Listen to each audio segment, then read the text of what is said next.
Hi, our Science Gemini, Libra, and Aquarius. Welcome po sa ating channel. This is all about love. At ito ang inyong daily Kabay Tarot Love Reading for June 30, 2024. Para po ito sa lahat ng single, kay crush, sa may relasyon, buhay mag-asawa, friends, and family. Please be reminded kung naka-resonate kayo, comment down. Kung hindi kayo naka-resonate, ibigay niyo po sa iba kasi general reading po ito. Please like, subscribe, and click bell button for notification para updated po kayo sa daily tarot love reading natin. Maraming salamat po. This is for you, Gemini, Libra, and Aquarius, June 30, 2024. Isipin niyo po yung person niyo. Okay?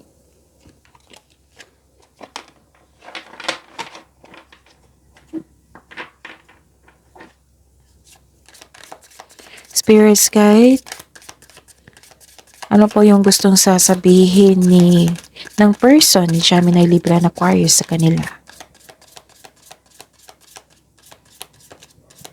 I need 3 cards po. Maybe we are better off separated. Ooh, bakit naman?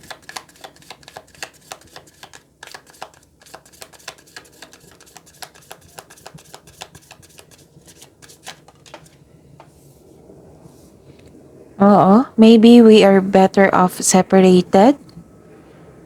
Oh, isip-isip ka pa rin niya. I'm always here for you.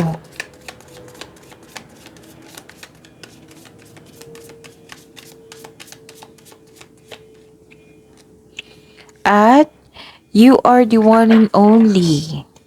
Nagkaroon kayo ng disconnection pero isip-isip ka pa rin niya. Sabi niya, mahal ka pa rin niya. You are the one and only. Okay? Spirits guys, ano po yung energy ni Gemini, Libra, and Aquarius ngayon? Gemini, Libra, and Aquarius ngayon sa love life nila? Ngayon, June 30, 2024.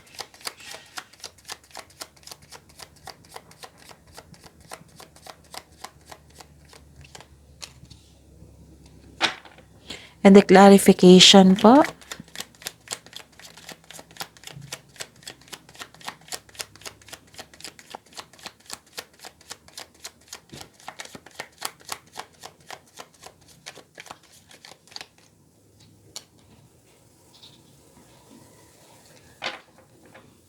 Okay.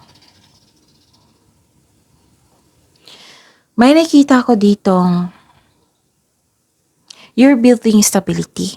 Para sa mga may relasyon, isa sa inyo naghihintay na ma-establish yung feelings nyo. Like,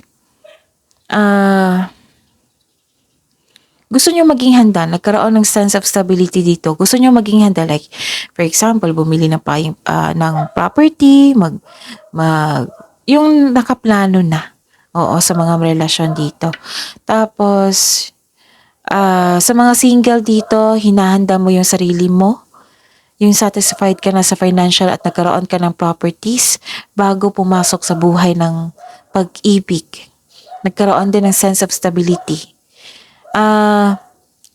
Okay, so ayun. Busy kayo sa inyong career and money. Kasi gusto nyo na ma-secure ang inyong future. Okay? Pasensya na po sa ingay. Focus po kayo sa akin para may makuha kayong mensahe ngayon. Okay? Okay. Actually may celebration kayo ngayon eh. Pwedeng monthsary anniversary. Pero ayaw nyong i-celebrate kasi pagod kayo or hindi kayo masaya. Okay. Spirits guys, ano po yung challenges na ma-overcome po ni Gemini, Libra, and Aquarius ngayong June 30, 2024?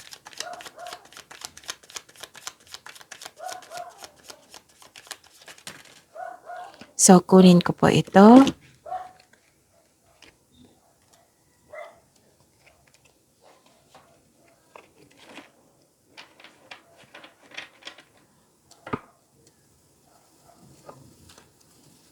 And the clarification of this card po, challenges na ma-overcome. The Gemini, Libra, and Aquarius ngayong June 30, 2024.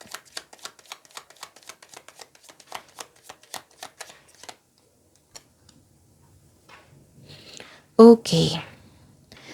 May nakita ko ditong nag-move on kayo. Nagkaroon ng silver linings and moving on. So this is a hope sign. Naka-move on ka na sa lahat ng unos na nagdaan at tanggap mo na ang mga nangyari. Pinatawad mo na yung sarili, pinatawad mo na sila, pinatawad mo na yung sitwasyon. And may nakita din ako ditong okay, nagkaroon ng self-love. Nagkaroon ng self-love dito. Nag-focus talaga kayo sa career and money, sa inyong sarili. Nagkaroon ng, nagkaroon ng assurance eh. Like for example, nag-iisip talaga kayo regarding sa inyong future. Okay? Isipin niyo po yung person niyo ngayon. Spirits guide, kamusta po ang feelings ng person ni Gemini, Libra and Aquarius ngayong June 30, 2024?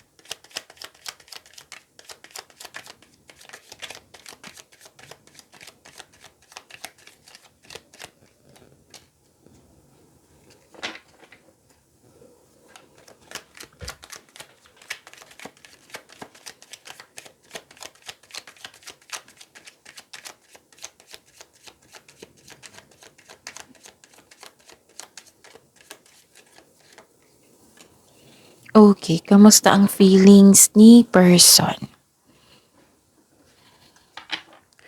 May nakita ko ditong healing din.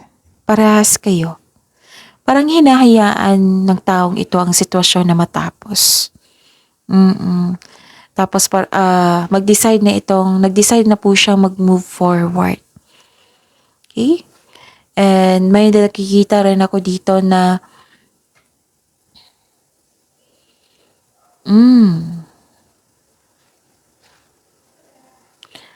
nagbigay siya ng trust and stability. Stability din ito eh. Ayaw niya ng away. Nagbigay ito ng pasensya. Gusto niyang magkaroon ng yung take things slow. Oo, nag-take things slow siya. Hindi niya binabadali yung connection niyo. Kasi gusto niyang mapahaba ang inyong connection, ang inyong relasyon. Yon. So that is your reading.